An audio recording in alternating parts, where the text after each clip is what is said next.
So guys, welcome to another video where today we are at my local Mazda dealership where I bought my MX-5, and today we're going to be installing the Android Auto and CarPlay update. Now they agreed for me to film a bit, so I'm going to make a little montage of the install, and then afterwards I'm going to show you how it all works and what it looks like in a Mazda car.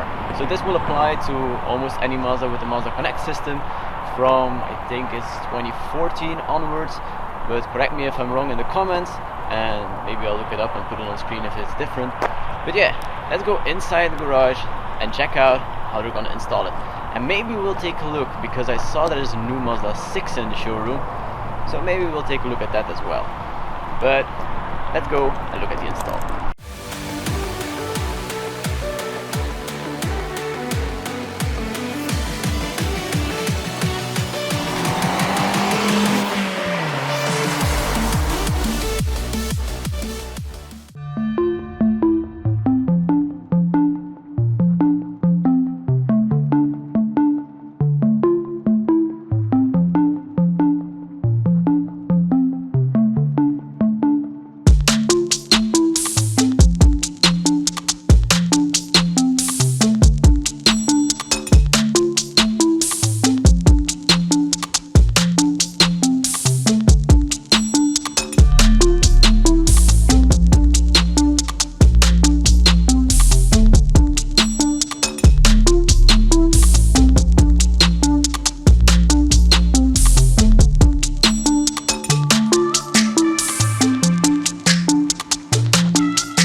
So guys, so I hope you enjoyed that little install montage of the Android Auto update. Now I have to say it looks a lot harder than it is actually, because actually there are only two things that are changing. The one thing is the USB ports change, so the little module where your SD card is for your sat nav and where you connect, you put in your USBs for the radio and such.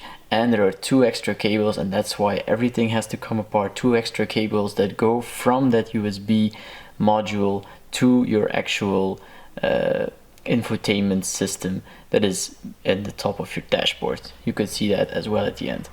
So now a few days have passed and I have played with everything a bit, and I have to say it works really well, and I'll show you how it works in just a second.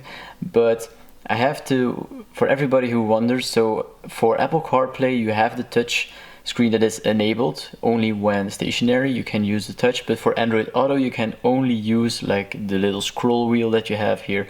So that's just something you need to know. So you have touchscreen for Apple CarPlay but not for Android Auto, and I'm an Android Auto user, so you would think it's a bit cumbersome when you're stationary not to be able to use the touchscreen, but in the end the voice commands with Google Assistant are really good, and it makes up for it a bit. But now let me show you what has changed and how it actually works.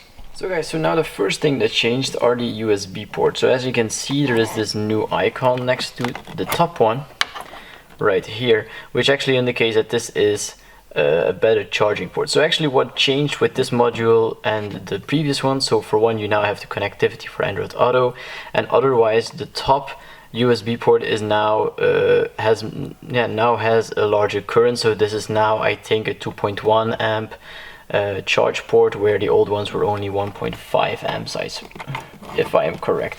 But so you have a lot more current running through this one, which makes it easy for you to use your Android Auto or Apple CarPlay and charge your phone at the same time. Now for all of you who are wondering, now I routed this cable. So this is the USB cable for the phone. I just tucked it in between here, and then at the end it actually goes over the transmission tunnel and then comes out there, so that I have the cable to use with my nice Craven Speed mount. For all you people who are wondering about this mount, there is a video coming on how to install it in the near future. But now let me take my phone and let me connect it all. So guys, so right now my phone is connected to my Mazda, so if we boot up the system real quick, it will normally automatically go to Android Auto, as you can see right here. So as you can see, I was listening to a Smoking Tire podcast. Now as I told you before, we have no touch enabled even when we're stationary for Android Auto. If you're stationary and you use Apple CarPlay touchscreen, the touchscreen will be enabled. Just so you know, if anybody knows a workaround for this, just leave a comment down below. I would love to hear you guys' feedback. But as you can see on the home screen, it just shows a few things. So it will also, for me, it asks me to navigate to work or navigate to home. It comes on the screen as well.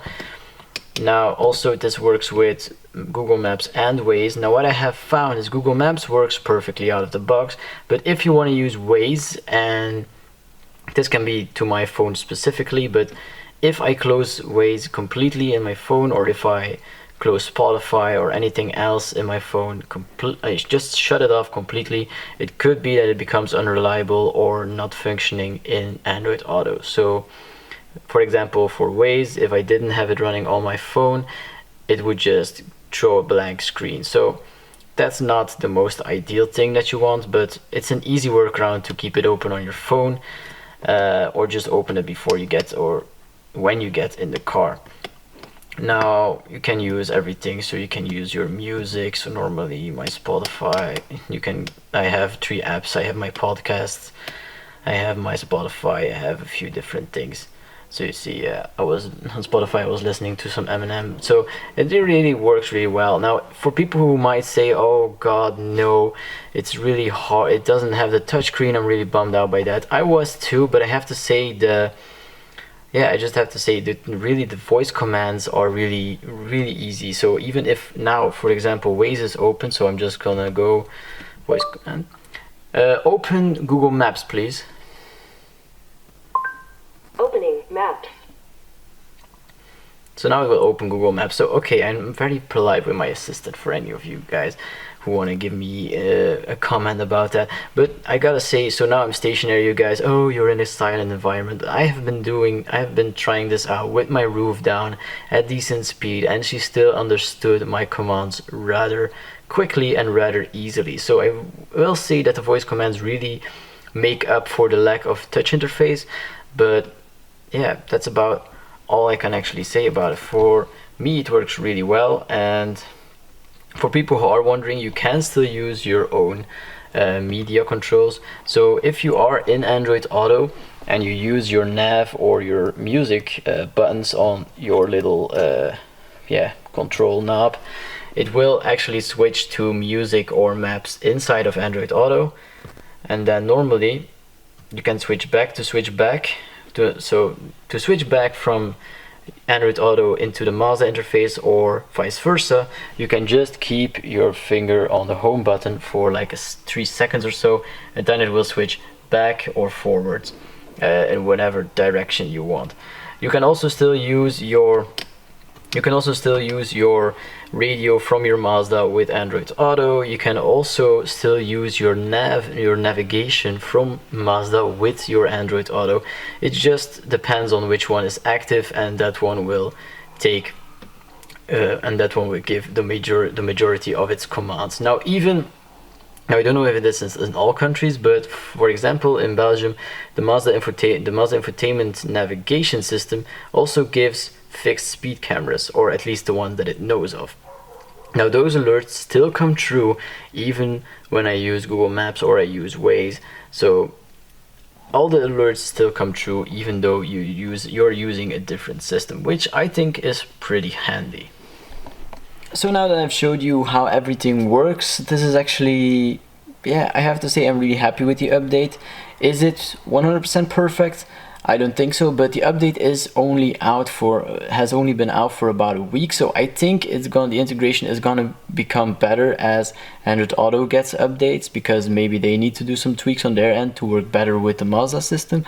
But I have to say I'm really happy with the result. I'm really liking the fact that I finally have Android Auto in one of my cars, and the Mazda, if I have it in Mia, is just an extra bonus for me. But I have to say I really like how it works. I really love how the voice commands work. I have to say, if you are looking to do this update to your car, it's actually, I would just say go out and do it yourself if you want to. It's not that hard, and as you can see in the video, you can take some pointers on where everything clicks apart in the interior. But I have to say, it's a really easy update. You can do it yourself, or you can have it done by your dealer, and it adds value to your car in the long run anyway, so why not?